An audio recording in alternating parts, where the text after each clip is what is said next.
প্রিয় দর্শক, গত 3টি পর্বে আপনারা শুনেছেন এক আশ্চর্য ভালোবাসার গল্প, যেখানে প্রেমিক তার অর্ধেক আয়ু দান করে প্রিয়তমাকে মৃত্যু থেকে ফিরিয়ে আনে। সাপ কথা বলে আর এক মণির রূপ বদলে যায় অভিশাপের কারণে। সব শুনে হয়তো আপনার মনে প্রশ্ন জেগেছে, এসব কি বাস্তবে সম্ভব নাকি শুধুই কল্পনা? আজকের এই পর্বে আমরা এক ভিন্ন দৃষ্টিভঙ্গি নিয়ে ফিরে এসেছি। আজ আমরা খুঁজে দেখব এই অলৌকিক ঘটনাগুলোর পেছনে বাস্তবতা কতখানি। এগুলো কি একেবারে অসম্ভব গল্প, নাকি সেই যুগের মানুষ জীবন আর ঘটনাকে এই ভাষাতেই ব্যাখ্যা করতেন? আজ আমরা খুঁজব মহাভারতের অলৌকিকতার আড়ালে লুকানো মানবিক মনস্তত্ত্ব, দর্শন আর বাস্তবের প্রতিচ্ছবি। যদি আপনি সত্যি বুঝতে চান মহাভারত কেন আজও প্রাসঙ্গিক, তবে এই ভিডিও 1 সেকেন্ডও স্কিপ করবেন না আর এখনই সাবস্ক্রাইব করুন, কারণ আমরা কাহিনী বলি না, কাহিনীর আড়ালে সত্য উন্মোচন করি। চলুন দেখি আসলে কি ঘটেছিল। প্রমোদ বড়া সখীদের সঙ্গে খেলতে খেলতে একটু দূরে চলে যান এবং হঠাৎই কাহিনীতে বলা হয় ঘাসের মধ্যে এক কৃষ্ণ সর্প লুকিয়েছিল, আর প্রমোদ বড়ার পা সেই সাপের ওপর পড়তেই সে দংশন করে। তখনই প্রমোদ বড়া চিৎকার করে মাটিতে লুটিয়ে পড়েন। চুল এলোমেলো হয়ে যায়, গহনাগুলো ছড়িয়ে ছিটিয়ে যায়, আর শরীর নিস্তেজ হয়ে যায়, যেন মনে হয় সে ঘুমিয়ে পড়েছে। চিৎকার শুনে সখীরা ছুটে আসে। তবে একটু প্রশ্ন করুন নিজেকে, সাপ কামড়ালে গহনা খুলে পড়ে যায়, সাজসজ্জা এলোমেলো হয়ে যায়, তার শরীর এত নিস্তেজ, তবু মুখে এক অপার্থিব শান্তি। এই তথ্যগুলো কি সাপ দংশনের সঙ্গে খাপ খায়? বাস্তবতাকে ভাবুন। আমরা অনেক আগেই প্রমাণ করে দেখিয়েছি যে মহাভারতের সাপ মানেই সবসময় বিষধর সর্প নয়, অনেক সময় তা বোঝায় নাগ জনজাতির মানুষদের। মহাভারতকে বিশ্লেষণ করে আমি যা বুঝেছি, সেখানে আমার মনে হয় এখানে যে সর্পের কথা বলা হয়েছে সে আসলে ছিল নাগ জনজাতির একজন চোর বা দুষ্কৃতী, যে আশ্রমের নির্জন স্থানে লুকিয়েছিল। যখন প্রমোদ বড়া তাকে দেখে ফেলে, সে হয়তো প্রমোদ বড়ার মাথায় আঘাত করে, আর প্রমোদ বড়া চিৎকার করে ওঠেন ও জ্ঞান হারিয়ে ফেলেন। তার মাথার চুল এলোমেলো, গয়না ছড়িয়ে গেছে, কারণ লোকটি হয়তো গহনাগুলো চুরি করতে যাচ্ছিল। এমন সময় সখীরা তার চিৎকার শুনে ছুটে আসে। চোরটি তা দেখে তাড়াহুড়ো করে দৌড়ে পালায়। দূর থেকে সখীরা দেখে একজন কালো মানুষ দৌড়ে পালাচ্ছে। আর একটু খেয়াল করুন, এখানে প্রমোদ বড়ার অবস্থাকে তুলনা করা হয়েছে ছিন্নমূল কলা গাছের সঙ্গে। কিন্তু কেন? আসলে এটা একটা গুরুত্বপূর্ণ রূপক। কলা গাছ কাটলেও তার সঙ্গে সঙ্গে শুকায় না, তার মধ্যে দীর্ঘক্ষণ রস থাকে, যা গাছটিকে অনেকক্ষণ পর্যন্ত সতেজ রাখতে সাহায্য করে। ঠিক তেমনই এই ঘটনার পর দীর্ঘক্ষণ হয়ে যাওয়ার পরও প্রমোদ বড়ার মুখে এক অপার্থিব শান্তি বিরাজ করে। সে যেন ঘুমিয়ে আছে এমন মনে হয়। যদি কোনো ব্যক্তি মারা যায় তাহলে তো এরকম হওয়ার কথা নয়। আসলে প্রমোদ বড়া সেই দুষ্কৃতির আঘাতে মারা যায়নি, প্রমোদ বড়া কোমায় চলে গিয়েছিল, চেতনা হারিয়েছে, কিন্তু শরীর তখনও জীবিত। এই জন্যই তার মুখে মৃত্যুর যন্ত্রণা নয়, বরং এক শান্তির ঘুম ছিল। সুতরাং আমাদের বিশ্লেষণ এটাই বলছে যে প্রমোদ বড়ার মৃত্যু হয়নি, তিনি কোমায় চলে গিয়েছিলেন, তাই তো তিনি পরবর্তীকালে আবার জীবিত হয়ে ওঠেন। সাপ বলতে বোঝানো হয়েছে এক নাগ জাতির চোর বা গুপ্ত ঘাতককে। গহনাগুলো ছড়িয়ে ছিটিয়ে ছিল, যা চুরির চেষ্টাকে প্রমাণ করে। এই বাস্তব বিশ্লেষণ শুনে আপনি নিশ্চয়ই অনুভব করছেন মহাভারত কোনো রূপকথা নয়, এ এক ঐতিহাসিক দলিল, যার ভাষা প্রতীকী, যার অর্থ গভীর। আপনি যদি সত্যি মহাভারতের ভেতরের এইরকম আরও সত্য জানতে চান, তাহলে আমাদের চ্যানেল সাবস্ক্রাইব করে পাশে থাকুন, কারণ এতদিন যা অলৌকিক ভেবেছিলেন, আজ আমরা দেখাচ্ছি তা কত বাস্তব, কত মানবিক।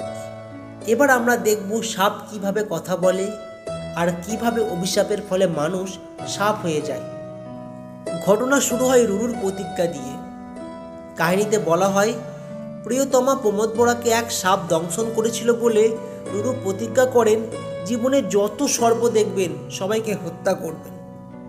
এই প্রতিজ্ঞা অনুযায়ী একদিন রুরু জঙ্গলের মধ্যে প্রবেশ করেন। সেখানে তিনি দেখতে পান এক জীর্ণ শীর্ণ দুর্বল সর্প মাটিতে পড়ে আছে। রুরু দণ্ড তুলে সর্পটিকে আঘাত করতে যাবেন, ঠিক তখনই সর্পটি বলে ওঠে, হে মুনি, আমাকে কেন মারতে যাচ্ছ? আমি তো তোমার কোনো ক্ষতি করিনি, আমি নির্দোষ। এভাবে দীর্ঘক্ষণ তাদের মধ্যে কথোপকথন হয়। আর এখানেই প্রশ্ন আসে, একজন সাপ কিভাবে মানুষের সঙ্গে কথা বলতে পারে। আসলে এই কথোপকথনই আবার প্রমাণ করে যে সর্প মানেই সবসময় বিষধর জন্তু নয়। অনেক সময় সর্প বলতে বোঝানো হয় নাগ জনজাতির মানুষদের, এক আলাদা সামাজিক গোষ্ঠী যারা পরবর্তীকালে পৌরাণিক ভাষায় সর্প নামে পরিচিত হয়েছে। এই ঘটনাতেও যাকে আপনারা সাপ ভাবছেন সে আসলে ছিল এক বৃদ্ধ নাগ ব্যক্তি, ডুন্ডুপ তার নাম। রুরুর সঙ্গে দীর্ঘক্ষণ তার কথা বলার সময় ডুন্ডুপ জানায় সে আসলে সহস্রপদ নামে এক মুনি ছিল। একদিন সে তার প্রভাবশালী তপস্বী ব্রাহ্মণ বন্ধুকে একটা ঘাসের সাপ দিয়ে ভয় দেখিয়েছিল। ভয়ে সে অসচেতন হয়ে পড়েন আর রেগে গিয়ে সহস্রপদকে অভিশাপ দেন, তুমি সাপ হয়ে যাও। কিন্তু একটু ভেবে দেখুন তো, ঘাসের সাপ দিয়ে কৌতুক করলো আর তার বন্ধু সখা তাকে এইরকম একটা অভিশাপ দিয়ে দিল। সাধারণত এরকম কি হয়? আসলে এগুলো হয় না। আমার মনে হয় তিনি সেই তপস্বীর সঙ্গে কোনো বড় প্রতারণা বা ছলনা করেছিলেন। মানুষ সাধারণত নিজের ভুল বা অপরাধকে ঢাকতে চায়, তাকে লঘু করে দেখাতে চায়, বিশেষ করে যখন তার সমাজের চোখে বড় অপরাধ হিসেবে বিবেচিত হয়। আর যেহেতু সেই তপস্বী ছিলেন ক্ষমতাশালী ও প্রভাবশালী, তাই সহস্রপদকে তার এই কুকর্মের জন্য সমাজ থেকে বহিষ্কার করা হয়। সহস্রপদ লজ্জায় ও অপমানে সমাজ ছেড়ে চলে যান, আশ্রয় নেন নাগ জনজাতির মধ্যে। এই নাগ জনজাতির সমাজ ছিল মূল সমাজ অবস্থার বাইরে। এরা বনে থাকে, গোপনে থাকে আর অনেক সময় সামাজিক নিয়মের বাইরে কাজ করে। সেখান থেকেই তিনি পরিচিত হন ডুন্ডুপ নামে। আর তার চালচলন পোশাক এমন হয়ে ওঠে যে সাধারণ যে কেউ তাকে সর্প বলে ভুল করে। তাই রুরু যখন এই সহস্রপদ মুনিকে দেখে তখন তাকে নাগ জনজাতির ব্যক্তি বলেই ভেবেছিল, তাকে সর্প বলেই ভেবেছিল। এবার তৃতীয় প্রশ্নে আসা যাক, ডুন্ডুপ কিভাবে আবার সহস্রপদ মুনিতে পরিণত হলেন। আসলে সহস্রপদ মুনির যুবক বয়সে করা একটি অপরাধ যা তাকে সমাজচ্যুত করেছিল। তাকে আশ্রয় নিতে হয়েছিল নাগ জনজাতির মধ্যে, আর এখান থেকে সে বার্ধক্যে পৌঁছেছে। মা বাবা, আত্মীয় স্বজন, পাড়া প্রতিবেশী সমাজ থেকে বিচ্যুত হওয়ার ফলে এই দীর্ঘ সময়ে তার মনের মধ্যে হয়তো এক অনুশোচনা জাগ্রত হয়েছিল। সে হয়তো চেয়েছিল তার সমাজে ফিরে যেতে, কিন্তু সমাজ তাকে গ্রহণ করতে চায়নি। তাই সে তার পা অভিশাপের এক জায়গায় বলেছিল যে রুরু বলে এক মহর্ষির সঙ্গে দেখা হলেই তবেই সে তার অভিশাপ থেকে মুক্ত হতে পারবে, সে আবার সহস্রপদ মুনিতে রূপান্তরিত হতে পারবে। ডুন্ডুপ এটা সরাসরি বলেনি, কিন্তু তার কথার মধ্যে যেন একটা নিঃশব্দ আবেদন লুকিয়েছিল। সে যেন ইনডাইরেক্টলি রুরুকে বলতে চাইছিল, হে রুরু, তোমার মধ্যে আছে সেই শক্তি, সেই প্রভাব যা আমাকে আবার আমার সমাজে ফিরিয়ে দিতে পারে। তুমি ভৃগু বংশের সন্তান, চবন মুনির নাতি।